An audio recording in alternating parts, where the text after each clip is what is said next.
unboxing तौरे हजि finally आई खुद यौरए हजि ma'am unboxing तौमिनरसी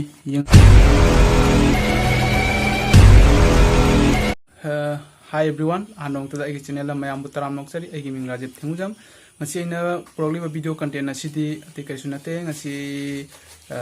tarani trawani tham khaimung phare aina HDFC credit card apply tawse ado tara trawani manungda haide HDFC credit card se laktana ai khutta yaure ado mayam asi credit card se unboxing tawmina si aina mayam video se namjarakoni adudi mayam yengasi ado video se maktana kanomda haijamge se gi credit card se hojik Diwali gi big Diwali sale kana discount thari asi matang sida aisu mobile purchase तौगे तौबनी credit card से through credit card से लाबनीना हाइदि मागिसु terms and condition लै अदु follow तौरगा आई mobile अमसु लहोगैना खली अदो यंगमिनरसी दुदि अनबॉक्सिंग हाना तौरसी मैम दुदि मैम अनबॉक्सिंग तौमिनरसी यंगमिनरसी दुदि मैम आइदि कैमरा स्टैंड यावदबनीना इसाना सुम कैमरा से पाइरगा खोगी सुम इसाना सुम लौथोगे क्रेडिट कार्ड से मनुंग लेहौरे सिदा मागी terms and condition rule and regulation सिदा लोइना इरे अदो सि पारगदि वीडियो से जाम सांगनी सि पाद्रसु यारे मैम सु हेना खंगी दोनी आइदि क्रेडिट कार्ड अम पाइरदि करी करी फॉलो तब मथौ ताय मगी टर्म्स एंड कंडीशन अदो मैम सु खंबिरे अदो खंगदो जावसु एकदम संलबना होजि हाइजागे अदो सिदा लेरे क्रेडिट कार्ड से मनुंगदा मैम जों मिनरसि सिनी क्रेडिट कार्ड सिदा लेरे इंडियन ऑयल की क्रेडिट कार्ड नि माने nganda पिरेसे इंडियन ऑयल क्रेडिट कार्ड अदि फ्रीडम कार्ड है सुलाई सी इंडियन ऑयल कार्ड नि कार्ड से लाप त्रावानी तरानी मुक चंगी सिसे कनो तौबदा अप्लाई तौरगा जुमदा लापदा त्रावानी मुक चंगे अदो ए हजि असिगी क्रेडिट कार्ड से मरमदा मोगी रूल एंड रेगुलेशन अदि टर्म्स एंड कंडीशन यामना लै अदो टर्म्स एंड कंडीशन से मागी 30,000 की 90 डेज की मनों 30,000 की पोट लैबा तारगदि ऑनलाइन खंदे ऑफलाइन खंदे परचेस तौबा तारगदि क्रेडिट कार्ड की थ्रू दगी अदो तारगदि खोगी एनुअल चार्ज 500 कपसे मोय एनुअल चार्ज का रोय लाइफ टाइम फ्री ओरनी हंदक 90 डेज की मनों 30,000 की पोट लोबी तारगदि अदो लाइफ टाइम फ्री ओरनी अदो मैम आइसु लाइफ टाइम फ्री ओइनबगी हाइना आइसु हजि सी क्रेडिट कार्ड से ना आई फ्लिपकार्ट तगी ऑनलाइन शॉपिंग आदि फ्लिपकार्ट तगी इन मोबाइल अमा हजि परचेस तौगैना खाली अदो परचेस तौबसे मोबाइल से हजि फ्लिपकार्ट मयाम दुदि चंगागा हजि सी क्रेडिट कार्ड से मोबाइल से परचेस तौरसी मदुदि मयाम जंगना परचेस तौहिबदो अदो हजि यौरे अदो फोन तौरामे हजि आई लोबो चटकदौरी अदो आइसु हजि यामना हदि वखलदा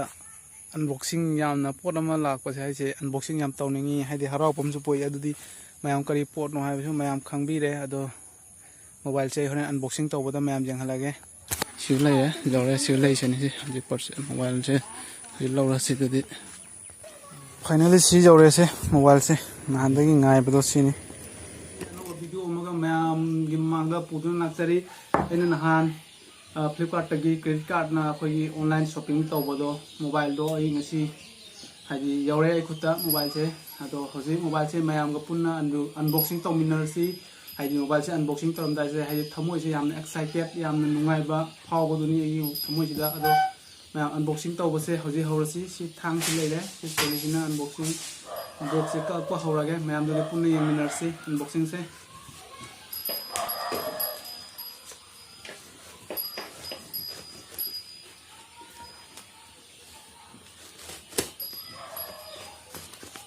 अनबॉक्सिंग तौरे हजि मैम जंगमिनरसे पोचे कमाय तौबाइदो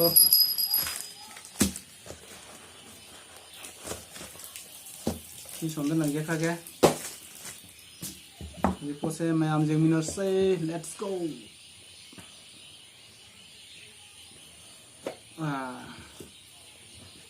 सिदा मागी कनो पिन केका लेरे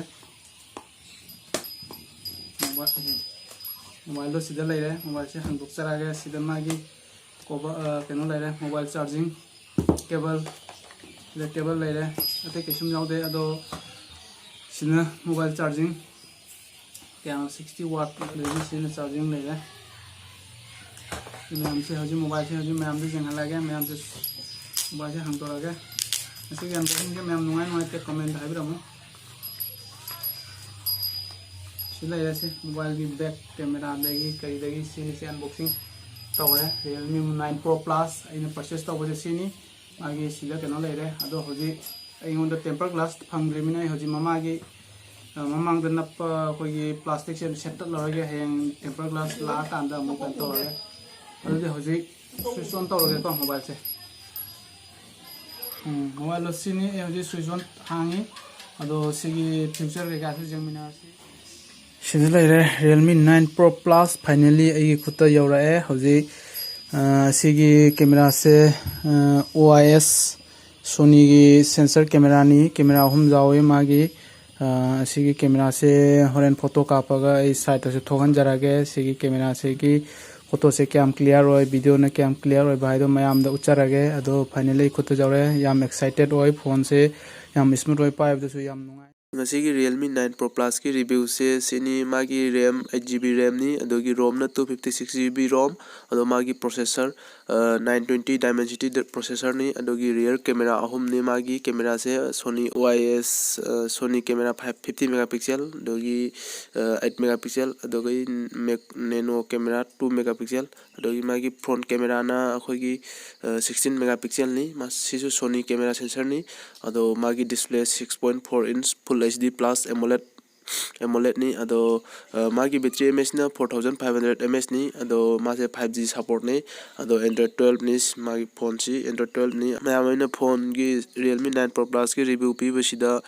soyangam jaw khiwa ka lepsu ngak pi gani ai su review si adu yam haijaba nate de jumaina kham khara haijabani masigi oina di video matang asida losinjare thank you bye bye